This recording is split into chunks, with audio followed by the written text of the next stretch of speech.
Hi, everybody. This is Arti from Human Chapters. I'll tell you a little bit about human chapters. Humans are living narratives with a past, present, and future. These narratives constitute of a number of chapters across a lifespan. The aim of these conversations is to highlight a chapter of the narrative and unpack its connections to other chapters. I don't care whether people are natural storytellers, but I truly do believe each one of us has a worthy story to share. An acknowledgement to country. We acknowledge the traditional owners of the land which now comprises Greater Shepparton. We pay respect to their tribal elders, past and present and emerging. We celebrate their continuing culture and we acknowledge the memory of their ancestors. And today we are talking to Stephen about his chapter, From Finance to Social Impact of the Beaten Path. Go for it, Stephen. Tell us a bit about yourself. Arti, thanks so much, and thanks for having me. Let me start a little bit about myself, and then I might just stop for a moment and see if you have any questions, and I'll move into what happened next. So yes, my name is Stephen Fleischer. I grew up in New York City in the United States, actually right in Manhattan. And I'm now speaking to you from Nairobi, Kenya, where I've been living for 5 years. Well, I went fast. And I've been coming to for a number of years, 6, 7, 8. And the story I want to tell you, the chapter I want to talk about, is really how we connect those two dots, how I ended up from New York City and Manhattan, and I ended up moving over here to Nairobi, Kenya. In New York, I was an only child, 2 wonderfully loving and very involved parents. Went to a very, very small school in Manhattan that was all boys. I moved on after that to university in Maryland, in Baltimore, a school called Loyola University, Maryland, where I studied finance. And as I think most people are at 18 years old when they join university, they have absolutely no clue what they want to do with the rest of their lives. And I was the same way. I had no idea either. But despite not knowing, there was clearly a plan. It wasn't an overt plan. It wasn't a plan that was pushed on me, but I think there was an assumption, and it was an assumption that I felt, and I know a lot of my friends felt in New York, at least at the school that I went to. And the assumption was you'd come back to New York City, you'd live in the vicinity of your parents, you'd work in a finance, banking kind of role, you'd work at one of these big companies that people have heard of, and that was the trajectory you were going to. And again, it wasn't something forced or pushed or demanded. It was just the subtext that I certainly felt. So it certainly behooved everyone when at the end of my 4 years of university, I ended up not going in that direction, despite having graduated with a finance degree and doing fairly well. And I ended up going to Nairobi, Kenya. So that was sort of getting off the path. And I would really credit getting off the path and heading over to Kenya to the Jesuit ideals at the school I went to. So the Jesuits are this subgroup of Catholicism, and they are about many things. But one of the things they're about is what they call the Magis, which is expanding your horizons, learning from different places, growing, seeing the world, trying to make an impact where you can, trying to empower and support where you can, but also having some self-growth in this process. And because of that, it was increasingly popular for people to take a year break before getting into the workforce and doing some kind of 1-year volunteer kind of thing. So what I chose to do was to come to Kenya. And I want to emphasize, unlike the normal approach, which is you join a sort of formal organization and you head over to one of these places with a bunch of other friends that you're comfortable with, or a bunch of other country mates, and you live in a house together and you have sort of a structured program. My program was not structured at all, and I wouldn't even call it a program. I flew to Kenya and lived with monks from an order called the Marianist order, which is also one of these subgroups of Catholicism. And the Marianist order of East Africa contained people from Malawi, from Zambia, and from Kenya. So I lived in their community home just outside a slum area called Makuru Kwanjenga. And there was no program. They had no idea what to do with me. They threw me right into their school and asked me to help wherever I could. It was a school that had probably about 75% of the teachers that they needed to operate. So at any given time, 25% of the classes did not have a teacher teaching the kids. The kids would be in a class vacant. So maybe I should stop there for a moment. I was going to give a little background, and now I'm all the way over in Kenya already. So are there any questions, anything I should mention before I continue with this kind of transition here? Yeah, so I just had a couple of questions, sort of backtracking. Give us a bit about the timeline of when you finished university, when you studied, when you finished your studies and went into the workforce. What was that like? And what in particular instigated that decision to travel to Kenya? Sure. So in university, so that was the 4-year normal university, 18 years old to 21-ish, 22-ish years old. I was interning at Merrill Lynch, which again was sort of right on that path that was kind of pushed or laid out on me. And then as soon as I graduated, maybe give it 2 months, is when I traveled to Kenya. So I never worked right after university. I sort of went right to Kenya afterwards. I was planning it out in my senior year of school. It was something I really wanted to do. So I hope that answers your question. I think the next bit of your question was, what was the motivation to do something like that? I'll be really honest with you. The motivation was I had lived a sort of fortunate life. I had grown up in New York City. I had, we took nice vacations as a family. I went to a pretty good school. And I didn't want to just stay in this bubble. I wanted to get out of this bubble and try to do something special. I still enjoy finance. I think it's a great career. All my friends are in it. But for me, I didn't want to stare at a computer screen with a lot of numbers on it my whole day. I wanted to see if I could find a way to do something that would really be special. This is a common saying, it's sort of not my saying, but I think if you're doing a career or doing a vocation where you jump out of bed in the morning because you're so excited to do it, you're doing the right thing. Yeah. And I wouldn't have been able to do that in a finance career, but I certainly do it now. And we'll get to this later on in the call, but I certainly can do it now because right now I'm in Kenya. I wake up in the morning and from 9 to 5 or maybe a few hours longer, I just try to see if I can find a way to make a little bit of a difference and to empower some really, really great kids who deserve it. And that makes me really happy. So I did not know that was going to be my end place, but at 21 in university, I did know that finance wasn't the answer and that I wanted to see a little bit more of the world. So I hope that answers your question. Yeah.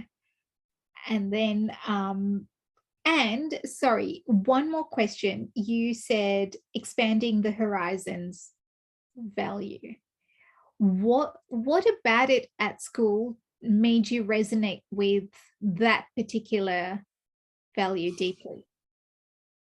That's a good question. I'm not sure I know the answer, but let me see if I can try to stumble on it. I think Loyola in Baltimore did a really good job creating an environment where these values were mentioned, but they weren't pushed on you. And that's how you should do it. Because for kids, when you push something on them, the only thing they want to do is they want to run away from it. Mm-hmm. So it was mentioned, it was there. We had priests and lay Jesuits sort of around campus, sitting down, having lunch with you and talking to you about these ideals. And it was there if you wanted it, or you were very welcome to ignore it if you wanted to ignore it. But I always liked talking to these guys, and I always liked listening to their perspective. And I was always fascinated by people who were willing to make such sacrifices and join a religious order because they believed in it. And I enjoyed hearing the concept. And as someone who, like I said, as someone who was sort of in a bubble, I was in this New York City, vacation in Florida kind of bubble. I think I resonated with it, and I really wanted to escape and see something else and grow from it. But most importantly, to try to do something special, not just play around with an Excel sheet, but do something that maybe had an impact. So I hope I touched on the answer to that one too. Yes, you did. Beautiful. And then back to, okay, so you started living with the monks in Kenya and you were asked to teach at the school? Yes. Yeah, sure. So let me just continue where I left off. That sounds great. So fast forward to the end of university, I moved to Kenya. I lived with a wonderful group of people. Like I said, Kenya, Zambia, and Malawi. And they asked me to teach in this area called Mukuru kwa Njenga. And Mukuru kwa Njenga literally means like the trench or the dump of Jenga in Swahili. And there was a guy named Jenga who had settled there.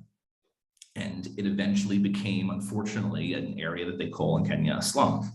And a slum is a tricky word. I don't think it's not used very much in the US, but basically it's an area that doesn't have a lot of public utilities, right? There are not roads. There is not really electricity, though sometimes people try to connect when they can. There's no plumbing, there's no running water. If there's a fire truck cannot enter the slum. If there's a need for a doctor, you can't get an ambulance in there. It is all sort of tin corrugated iron shacks in a very densely populated area. And people stay there because it's just the only place that they can afford. And in Kenya, as you obviously know, Arti, there are not a lot of jobs in the rural areas of Kenya. Yeah. So if you need work, you have to come to Nairobi, which is the capital. And the problem is you come to Nairobi and you can't afford to live anywhere. And that's why these slums are all over the place, frankly. So the first day or second day I arrived in Kenya, they took me to the school to sort of show me what I was going to be doing and where I was going to be working, and to show me the environment. And the school it was a really well done place. They had a lot of challenges, but it was really a wonderful place for a lot of reasons. They gave the kids a 10 a.m. cup of porridge, which was something kind of unique in schools in these kinds of areas. That's basically unheard of. They had a proper lunch. They had donated water. The borehole was sunk so that they had free water that was healthy and it was treated for the kids. So for the kids coming to the school, unlike me when I went to school, they loved coming to school. They had water, they had food, they had porridge. It was really a wonderful place, and you could feel that in the walls. Yes. The other thing that really struck me after going there and teaching for a little bit is that the kids really wanted to learn. The kids wanted to stay in class. I wasn't like that. I wanted to cut class so I could play a video game. They wanted to stay in class and they wanted to learn. And the funny bit was when I had breaks in between my class schedule, like I said, there were about a quarter of the school didn't have teachers. So they were just sitting there. The kids were sitting in the class empty. And the kids would run around the school, not playing, but looking for a teacher to ask them to sacrifice their free period so they could teach. The kids didn't want to be in the room by themselves. They didn't want to play. They wanted to learn something. Yeah. And after a few conversations with them, what they told me was the only way they can make it to high school, to secondary school, is if they did really well in their exams. And they couldn't do well unless they had a teacher to teach them. So they wanted to make it to secondary school. That was their goal. And I just couldn't believe that. This school was a primary school. These kids were 13 years old and younger. And I had 10-year-old kids coming up to me saying, please, please teach me. I just want to do well on that exam so I can go to secondary school. That's my dream. Yeah. So that was obviously very, very touching for me. And I was really moved by it. And I think that was the genesis of me trying to see if I could find a way to empower these kids. How can I ensure that all these guys go to high school? How can I make sure that they can, reach their dreams and do whatever profession they can do? And I tried in a number of ways to make a little impact. And I'm going to tell you a couple really quick stories, but all of the times I tried were basically failures, except for one. And the last one is the one that led me to start living in Nairobi. So the first time I tried to make an iota of an impact was when I entered Makuru Panjenga for the first time. I noticed there were some kids on the side of the walkway playing soccer. Yeah. And it's not easy to play soccer in these kinds of environments. I mean, it's very, very muddy terrain, and it's a difficult place to play soccer, but they were having fun and they were trying and they were really enjoying themselves. But I noticed that the ball they were playing with wasn't a real soccer ball. They had just taken rubbish and garbage and they've kind of put it together and compacted it, and they took some rope and they wrapped it around. Yeah. And I had two feelings. My first feeling was, what a bunch of smart kids. Yes. They couldn't find a soccer ball, but what ingenuity to make this thing work, because it worked okay. And my second feeling was, let's try to make a difference and let's get these kids some soccer balls. It's not a real difference, it's an iota of a difference, but maybe it will make their experience a little bit better. So I went out, I bought half a dozen soccer balls. I came back, and every time I saw a group of kids playing, I would give them a soccer ball.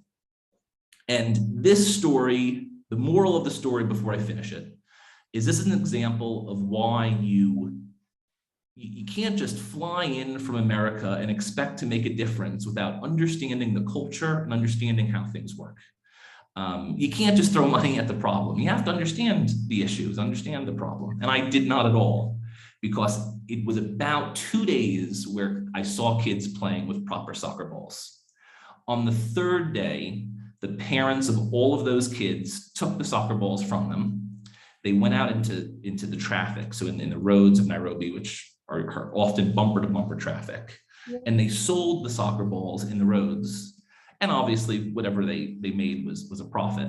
And then the kids went right back to using those rubbish roped up garbage soccer balls. So it was a good lesson that you need to understand how the community works before you can try to empower anyone, before you can try to make something change. And it was maybe a little bit of a humbling experience. So that was maybe story number one of me trying to improve the situation. The second time I tried, which was also not a good story, but I think something you'll find interesting, is I was in Kenya for about a year. I felt like I knew how the community worked at this point. And I said, what is the best way I can improve this primary school? How can I make this primary school better for the kids? And I decided to tackle one problem. And the one problem as I saw it was the dining hall. So how lunch worked in the dining hall was that there was a big dining hall, no tables, no chairs, no benches. There was one gigantic bowl of food right in the center of the dining hall. And what the students would do when it was lunchtime is they'd walk into the dining hall, they'd scoop up as much of the food as they could with one hand, they'd move it to the other hand, and then they would just eat with their other hand. So they would just walk around the school, food in one hand, and then sort of just eating it with their other hand. Yeah. For some students who had a little bit more money from the community, they would have a bowl with them. So they'd scoop it up with the bowl, and then they'd eat with their hand out of the bowl. So I said, you know what, we can make this better for sure. And now I know what I'm doing. Now I've been here for a year, so maybe I cannot make the same mistake I made with my soccer balls. So what I did was I found some local guys from the community to build tables for the entire dining hall. So we had tables made, we had benches made, and then we bought a number of serving bowls for each table. And we designed a whole new system for the school, We were going to have table captains at every single table. Kids would not be walking around anymore. They'd be sitting down. Bowls would be provided at every table for each student. And there was going to be kind of a communal bowl. And the table captain, when all the kids sat down, would serve each student, and then everyone would eat. And it would be a nicer environment. Well, again, the arrogance of some foreign guy who doesn't understand the community trying to make a difference. It worked for a couple months, and then on the school holiday, all the tables disappeared. And it is still unclear where the tables went, but it seemed that, you know, having all these nice tables in this kind of community that have a good value, I mean, have a really good resale value. Correct. They were grabbed by somebody and they were resold. And again, I didn't have an impact. So I'm 0 for 2 on this journey of trying to have a little bit of an impact. And I finally, on my third one, I got it right. And that's how I decided to end up living here. And the third story, and this is really the genesis of my career, is one of the students that I was teaching a math course.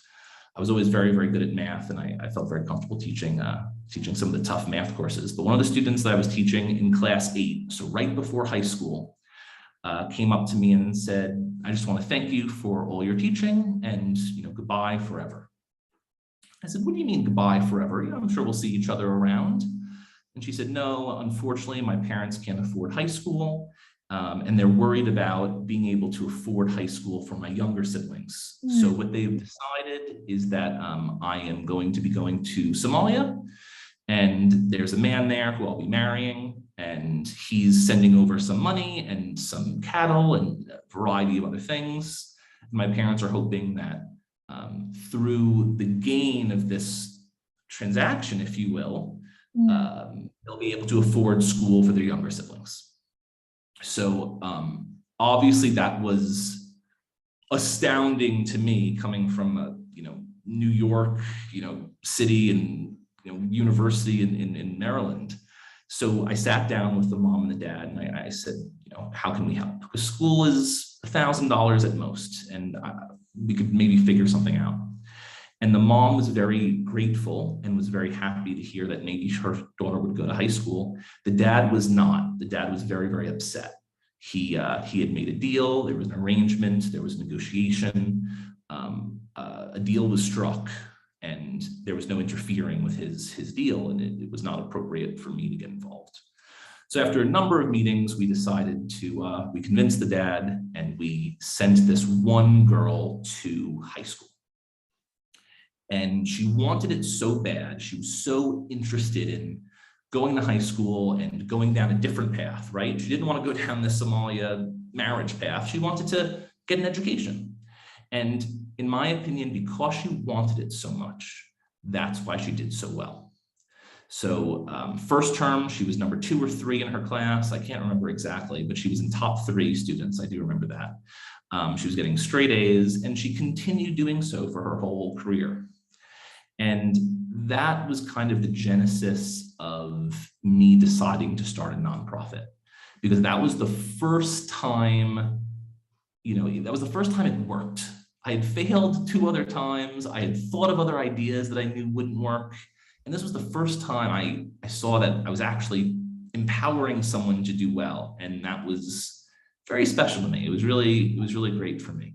So let me stop one more time, Arti. I've been talking for a while. Any questions, maybe anything I should clarify that you think should be clarified for this kind of talk?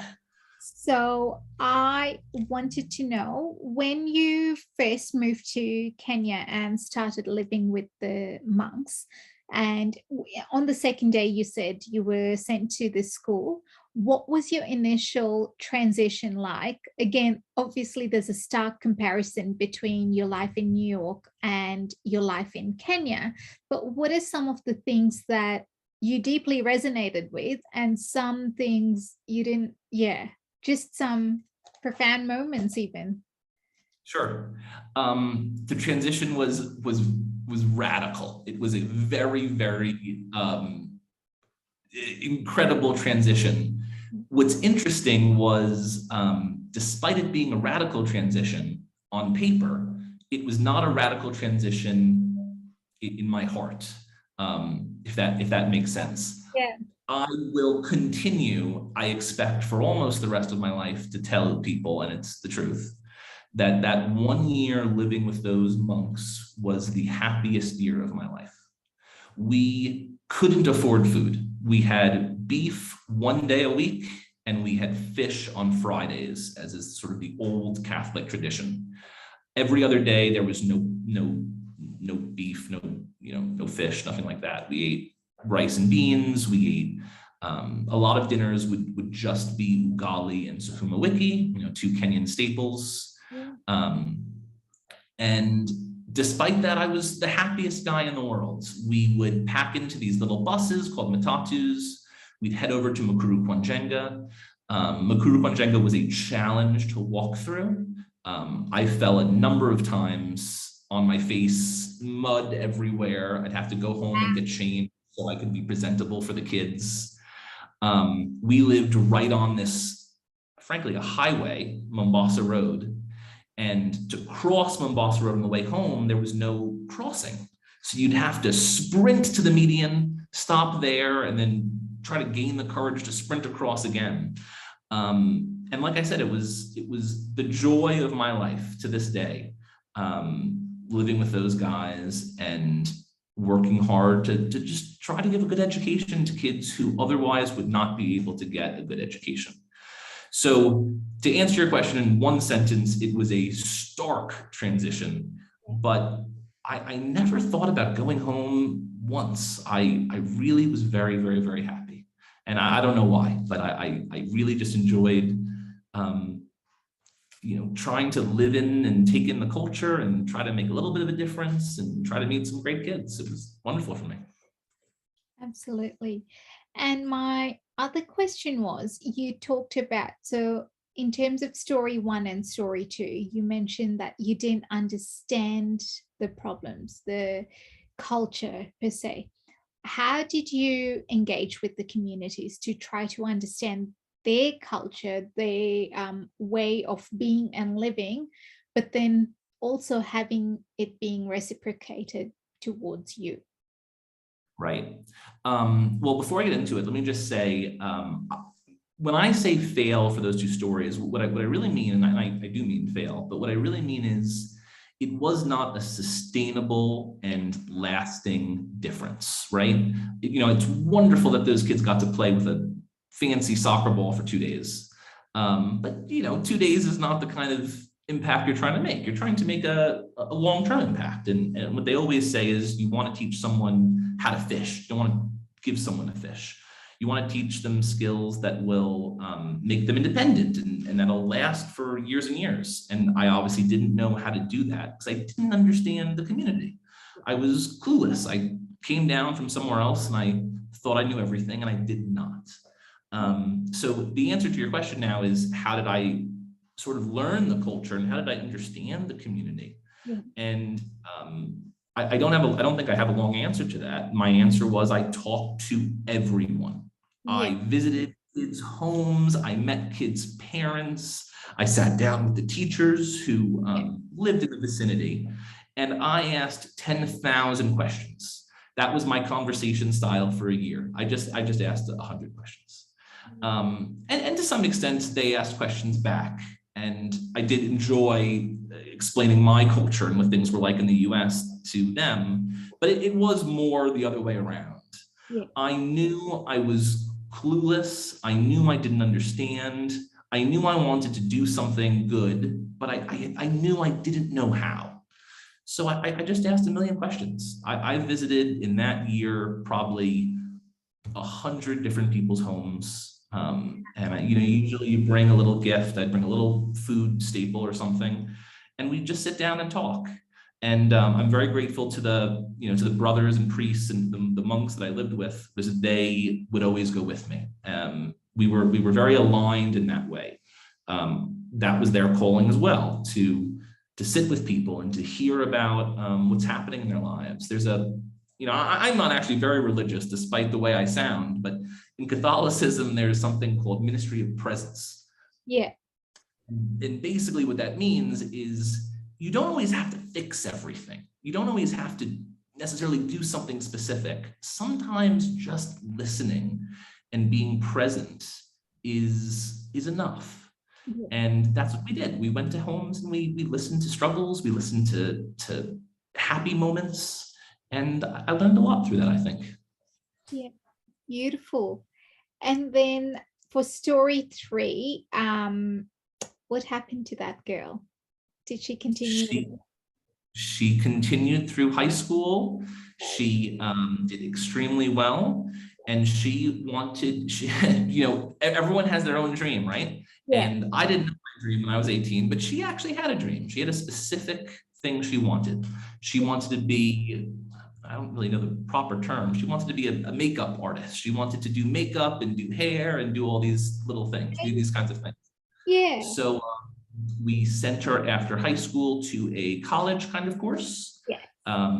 College in Kenya being sort of a more specific trade kind of educational institute. And then after 2 years, she finished. She worked for someone else at a salon, if you will. And then she actually, in Kenya, there's so many entrepreneurs. It's the backbone, it's the spirit of Kenya. She at 22 started her own salon. So she has a tiny little shop, and she runs it herself, and she's doing just fine. Yeah. So we are, we're always there to support her if she needs us, but she is independent, she's self-reliable, she makes her own money, she can afford to live very nicely, and that's the goal, right? That's giving a soccer ball for 2 days is not the goal. Yeah. This is the goal. So that's what happened to her. That's amazing. Okay, continue. Tell us what happened next. Sure. So when I sponsored that one girl that I've mentioned, that was about the very end of my year in Kenya. So now I'm coming back to America, and now what the heck do I do? I was planning on doing finance, but after spending a year in that way, there's no way I can, do that. So what I had decided was, let me maybe try to do the same kind of stuff, but I'll do it through the law, and I'll do it in the United States. So I went to law school in Chicago. Okay. And the idea was I'd be a practicing attorney. I didn't know what exactly, but I would try to fight some of these battles through the law. Maybe I'd do human rights, maybe I'd do some international law, we'd hopefully figure it out through law school.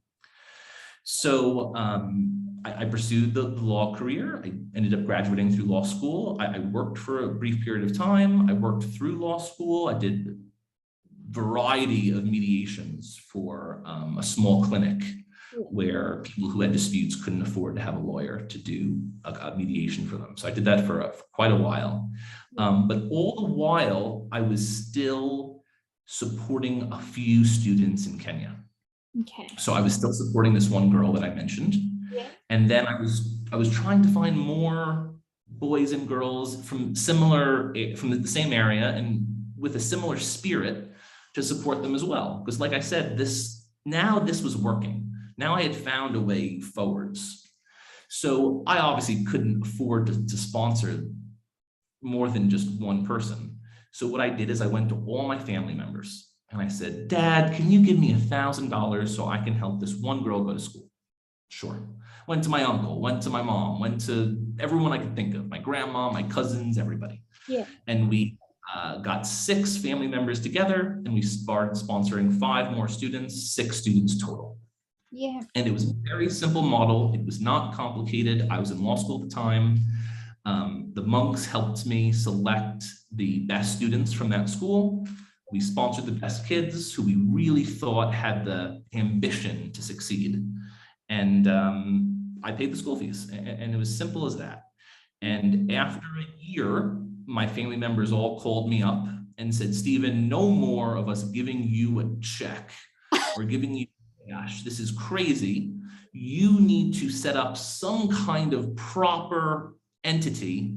We want to be a tax deduction. We want there to be accounting. We want there to be a, we need to make this a little more proper. Yeah. So, okay, so that's when we set up a family foundation, which was the Fleischer Family Foundation. And that was all it was ever going to be, Arti. It was just going to be this little family foundation. I have a very small family. It was going to be 6 of my family members. We were going to give $1,000 a year. And we're going to help as many kids as we could. Yeah. And throughout law school, because I was very passionate about it, I told this story to everybody. I told it to my friends. I told it to my law school buddies. I told it to family friends. I couldn't shut up about Kenya and how wonderful these kids are and how they have an ambition to work hard and we don't here in America. And I must have told the story well, because every time I told it, someone else offered to give $1,000. Or a friend said, hey, I'll give you $20 a month. Do you have a system to do that? Yeah. So we kind of kept on evolving, right? Now I had friends wanting to give $20 a month. So I needed a website so they could start donating. And then more and more people wanted to give, and I didn't really know what to do with all this money. So now we hired someone in Kenya to help manage the kids and to help us find new ones. Mm. And the next thing I knew, we had a really sizable amount of money. So fast forward a couple of years, I had finished law school. I was still living in Chicago. We had a good chunk of money now at this time. And that was where the road diverged. I now had enough in this charity where I could make Nairobi work. I could live there full time and just focus on this charity. Or I could just stay in Chicago, work in legal world, or maybe work in an NGO in Chicago and go that way. Yeah. And the decision wasn't hard, but it was scary. The answer was clear to me. I'm going back to Nairobi. I had missed it. I had loved it. I felt like I left my heart back there when I came to Chicago for law school. So I was going. I knew I was going to do it, but it was a little scary because I was now going to live there. I was not going to be in this protection of the church. I was just going to go there myself and see if I can make it work on my own. So I did. And that was in 2018. I moved to Nairobi full time. Wow. And we decided to do something pretty radical. We decided to build our own high school. What we had been doing in the past was taking these great kids and sending them to local public schools. Yeah. And we want to do even more for them, right? We want to give them such a radically good education that there is no way they can't accomplish whatever they want to accomplish. Yeah. Because the desire is there, right? All the kids we sponsor, the ambition is there. They want to grab the stars. They'll work all night. They'll walk to school for 2 hours if they need to. The ambition is there. They just need the tools to succeed. Yeah. And that was the idea. Let's build a school that gives them all the tools to succeed.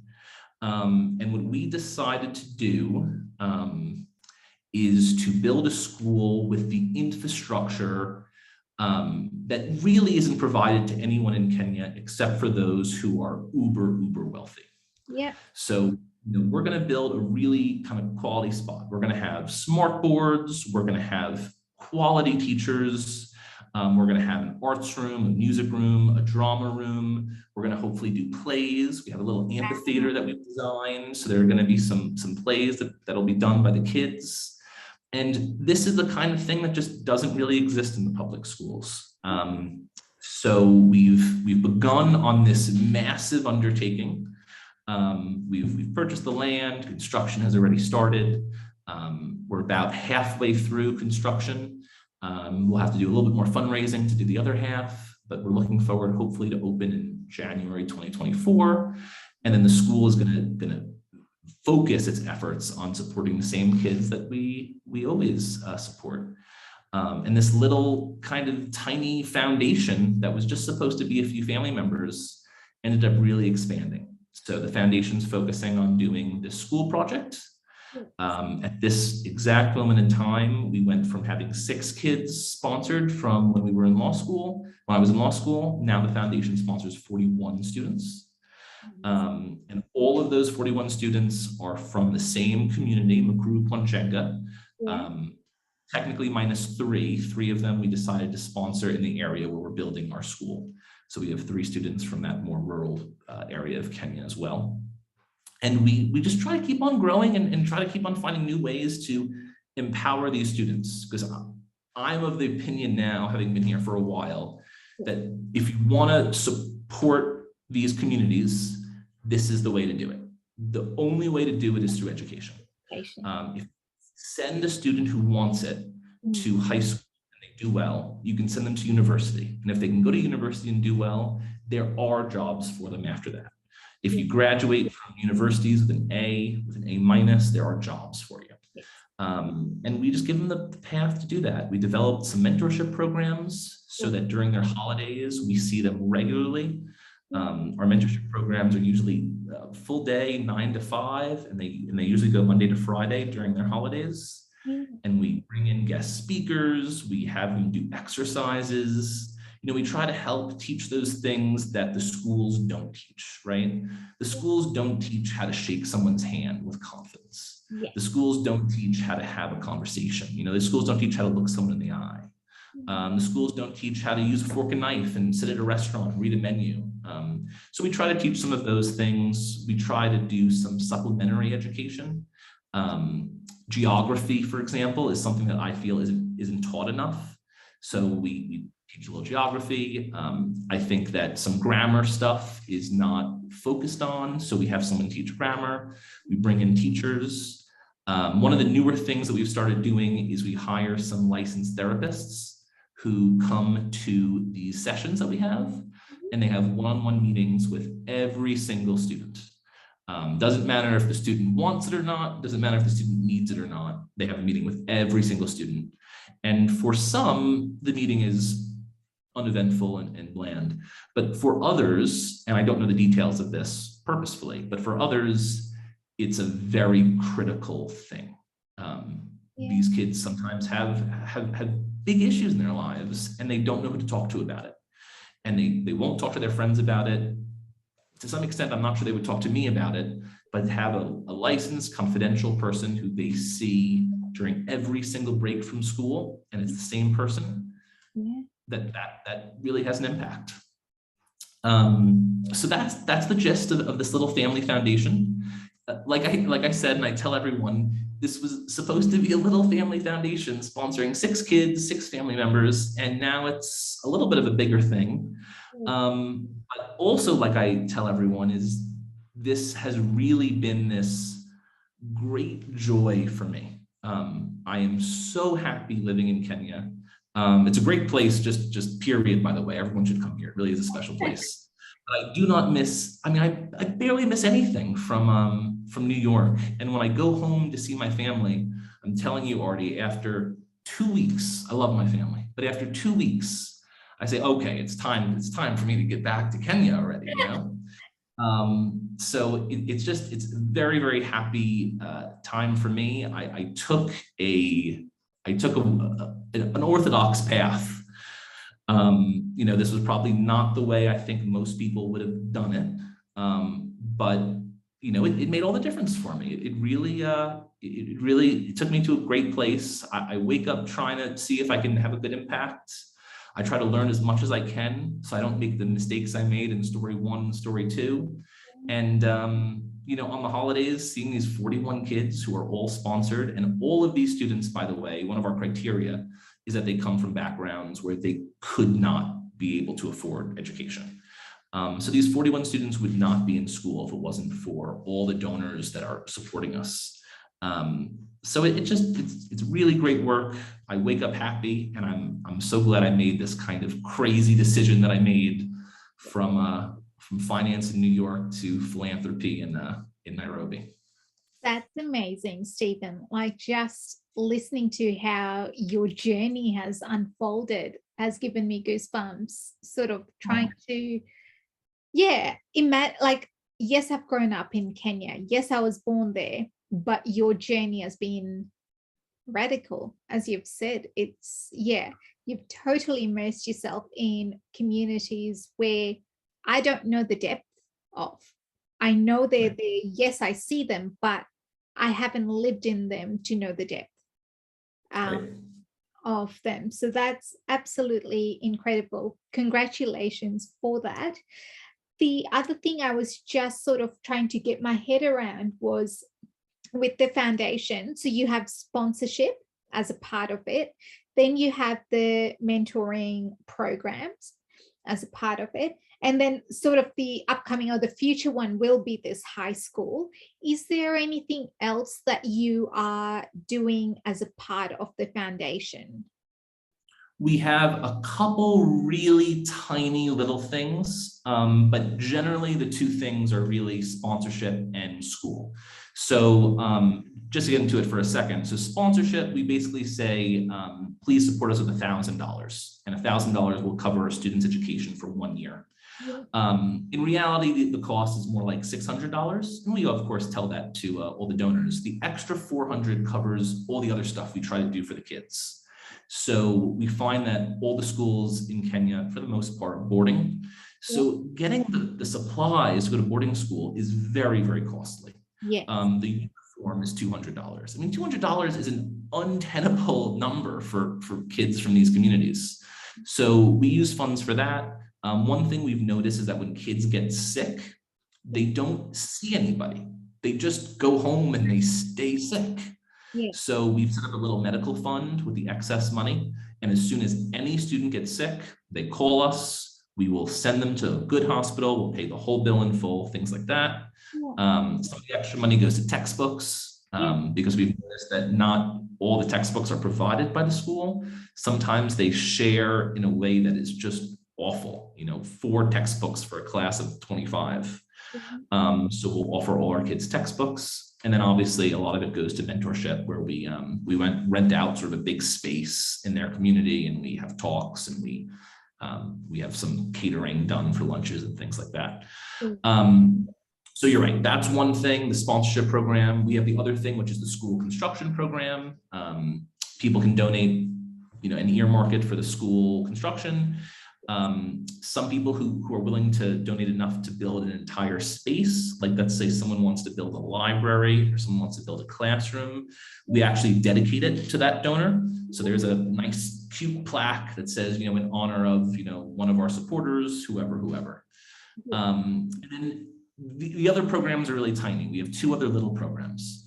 One program is a basketball team. In Mukuru Kwanjenga, there are plenty of young men and women there who did not get sponsors to go to education. Yeah. And life is tough if you're from an area like Mukuru Kwanjenga and you didn't go to school. There's a lot of idleness. It's nearly impossible to find a sustainable, proper employment. You can maybe find some daily jobs and little things to do here and there, but that's about it. So we decided to do something kind of fun, and we took a bunch of great young men that we knew and a bunch of great young ladies that we knew, and we formed 2 basketball teams, and we have them properly registered in the league. They play games sort of all over Nairobi. They have practices. We spoke to the school. The school lets them practice at the little basketball court in their school, and it just provides little things, right? Sportsmanship, teamwork. They have a goal that they're trying to accomplish together. So it's a very small expense, but it's something that we enjoy doing. And then we have one other very, very small program. As a lawyer, I'm partial to legal education, and I thought it was a great thing for my life.